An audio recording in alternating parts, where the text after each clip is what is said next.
Assalamualaikum warahmatullahi wabarakatuh. Sahabat sekalian, selamat berjumpa kembali dengan saya di Jejang Channel. Baik sobatku sekalian, pada kesempatan video kali ini saya nyambung dari video yang lalu, di mana saya sudah menjelaskan tentang bantuan bos afirmasi dan juga bos kinerja gitu.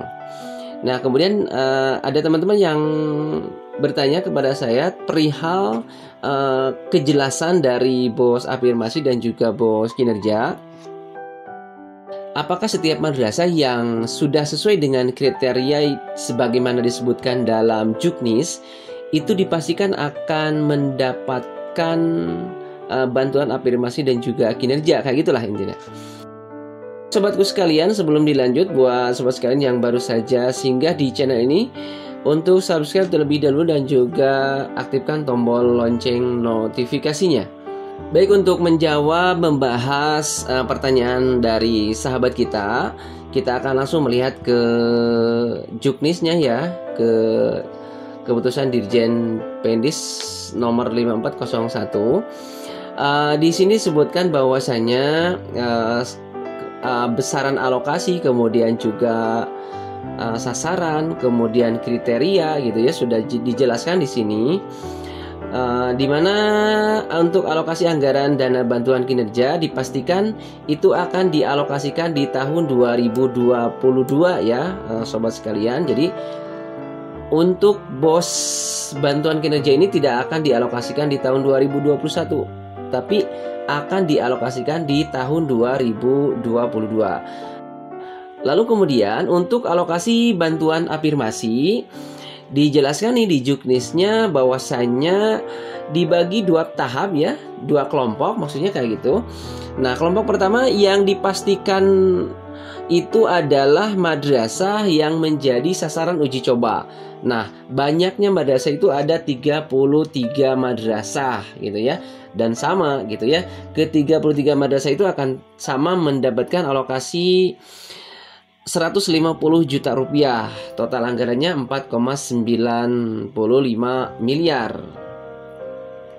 Lalu kemudian yang kedua ya, kelompok yang kedua adalah bantuan afirmasi yang menjadi kelompok sasaran utama. Nah, kalau tadi adalah uji coba, nah sekarang adalah kelompok afirmasi sasaran utama. Nah, itu jumlah madrasahnya atau kuotanya sudah ditetapkan oleh pemerintah ya, yaitu ada 4.410 madrasah begitu ya, dan sama semuanya akan mendapatkan alokasi 150 juta rupiah. Lalu kemudian tahap pencariannya juga akan dibagi ke dalam dua tahap gitu ya.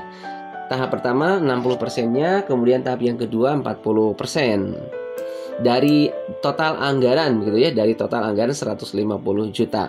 Kemudian kriterianya yang sudah disebutkan juga pada video yang lalu ini. Pertama nih, kriteria umumnya madrasah telah mengikuti BIMTEK penerapan IDM dan juga RKM. Kemudian madrasah telah melakukan IDM dengan menggunakan aplikasi yang disediakan.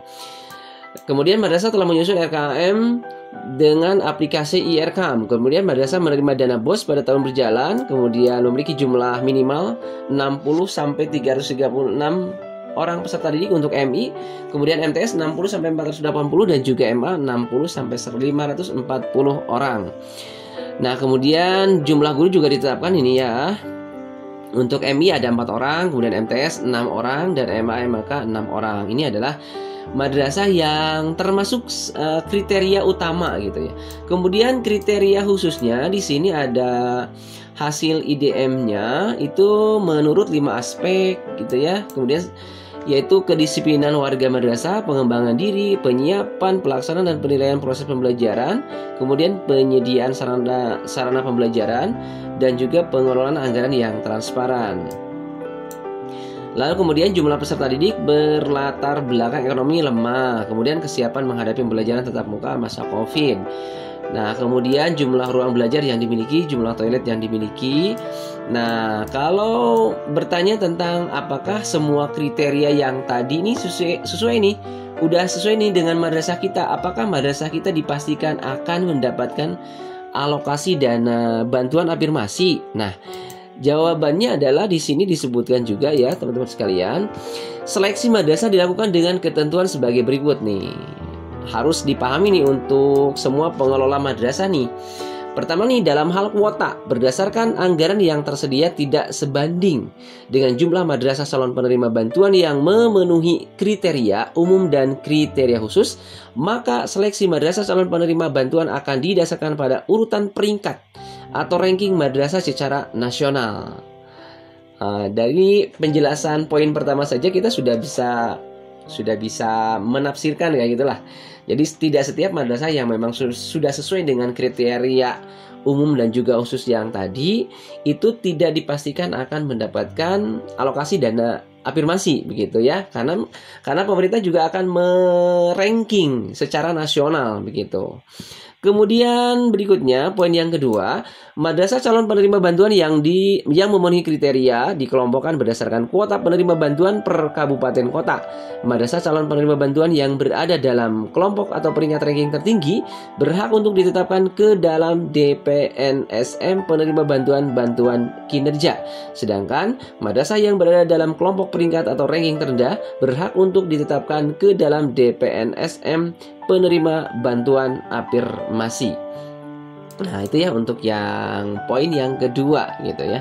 Jadi ini dikelompokkan juga kelompok peringkat yang pertama, kemudian sampai batas kuota yang dialokasikan oleh pemerintah itu berhak untuk ditetapkan ke dalam DPNSM penerima bantuan kinerja.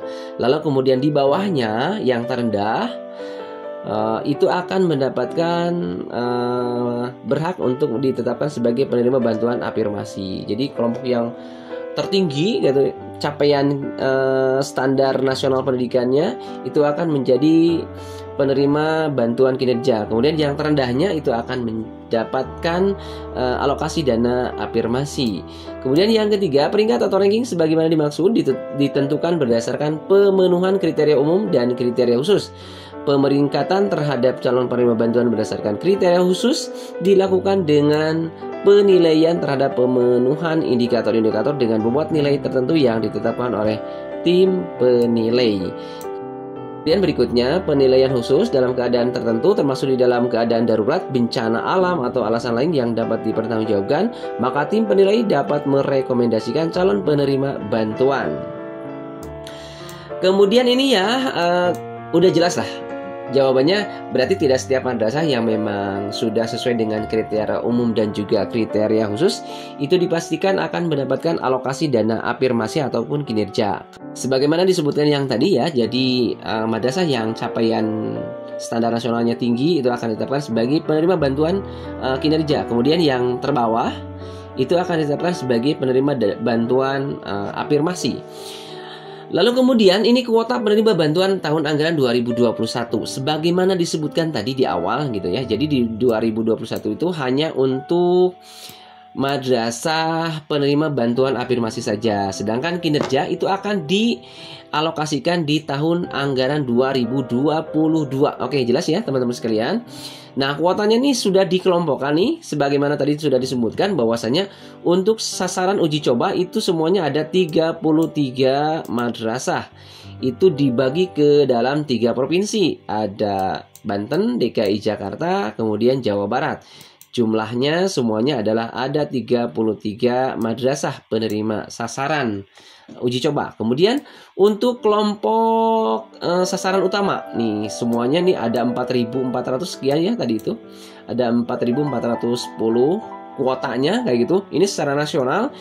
Nah, semuanya dibagi ke dalam provinsi-provinsi. Di mana di sini ada Aceh, ada 357 kuota, Sumatera Selatan 115, Banten 325, DKI Jakarta 233, Jawa Barat 797, Jawa Tengah ada 628, DI Yogyakarta ada 100, Jawa Timur 1102 kuota ya. Bali, kemudian Kalimantan Timur, Sulawesi Selatan, Gorontalo. Nah, total semuanya ada 4.410 madrasah yang akan mendapatkan dana alokasi afirmasi di tahun 2021. Baik sobat sekalian, jelas ya buat sobat sekalian yang bertanya apakah tadi pertanyaannya, apakah madrasah yang memang sesuai dengan kriteria itu dipastikan dapat alokasi afirmasi? Ternyata tidak bisa dipastikan. Kenapa? Karena pemerintah juga akan meranking secara nasional.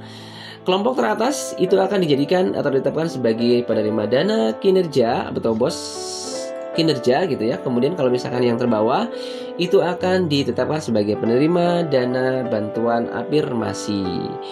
Baik sobatku sekalian, demikian barangkali informasi yang saya sampaikan, semoga bermanfaat. Sampai jumpa di video selanjutnya. Jangan lupa like, comment, dan juga subscribe. Assalamualaikum warahmatullahi wabarakatuh.